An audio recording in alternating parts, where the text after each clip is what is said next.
ভারতে ৩,০০০ টন ইলিশ রপ্তানির অনুমতির প্রতিবাদে অন্তর্বর্তী সরকারকে আইনি নোটিশ পাঠানো হয়েছে।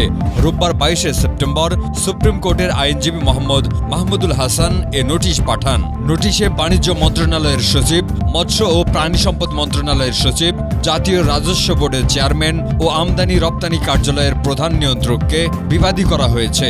নোটিশে বলা হয়েছে, ভারতের বিশাল ও বিস্তৃত সমুদ্র সীমা রয়েছে। ভারতের জলসীমায় ব্যাপকভাবে ইলিশ উৎপাদন হয়।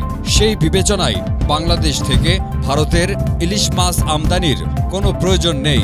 কিন্তু ভারত মূলত বাংলাদেশের পদ্মার ইলিশ আমদানি করে থাকে। বাংলাদেশে ভারতীয় এজেন্টরা ও মাছ রপ্তানিকারকরা সারা বছর ধরে পদ্মা নদীর ইলিশ মাছ মজুত করে রাখে এবং বাংলাদেশ সরকারের অনুমতি সাপেক্ষে পদ্মা নদীর সব ইলিশ ভারতে রপ্তানি করে এবং ক্ষেত্র বিশেষে সীমান্ত দিয়ে অবৈধভাবে পাচার করে। বাংলাদেশের পদ্মা নদীর সব ইলিশ ভারতে রপ্তানি ও পাচার হওয়ার কারণে বাংলাদেশের জনগণ বাজারে গিয়ে পদ্মার ইলিশ পায় না।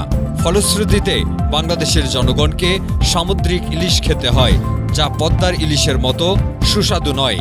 নোটিশে আরও বলা হয়েছে, বাংলাদেশের পদ্মা নদীতে যে সীমিত পরিমাণ ইলিশ পাওয়া যায় তা দেশের মানুষের চাহিদা অনুযায়ী যথেষ্ট নয়। এই অবস্থায় যদি পদ্মার সব ইলিশ ভারতে চলে যায় তাহলে বাংলাদেশের জনগণ এই পদ্মার ইলিশ খেতে পারবে না। এভাবে বাংলাদেশের জনগণকে পদ্মার ইলিশ থেকে বঞ্চিত করে ভারতের জনগণকে পদ্মার ইলিশ খাওয়ানো সরকারের জন্য সমুচিত নয়। আইনি নোটিশে বলা হয়, গত ৫ই আগস্ট গণ অভ্যুত্থানের মধ্য দিয়ে অন্তর্বর্তীকালীন সরকার ক্ষমতায় আসে।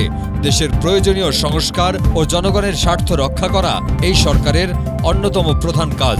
কিন্তু বাংলাদেশের আপামর জনগণকে বঞ্চিত করে ভারতে ইলিশ রপ্তানির অনুমতি দানের মাধ্যমে বর্তমান অন্তর্বর্তী সরকার দেশের জনগণের সঙ্গে বেইমানি করছে।